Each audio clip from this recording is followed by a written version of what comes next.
Supreme court کی جانب سے موبائل فون کے کارڈ پر آپریشنل اور سروسز فیس کو فی الحال ختم کر دیا گیا ہے۔ آپریشنل اور سروسز فیس روکے جانے کے بعد موبائل فون صارفین کے 100 روپے کے کارڈ لوڈ کرنے پر اضافی 12 روپے 90 پیسے کی کٹوتی نہیں ہوگی اور اس طرح صارفین 100 روپے کے لوڈ پر اب 88 روپے 90 پیسے کا بیلنس حاصل کریں گے۔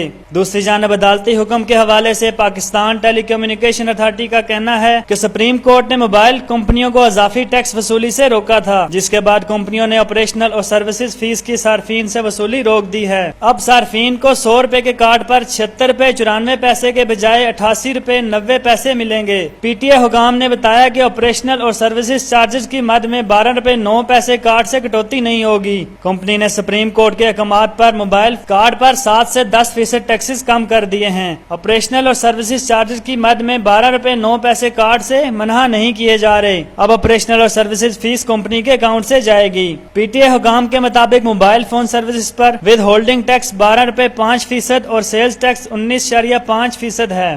کے ای نیوز اسلام آباد۔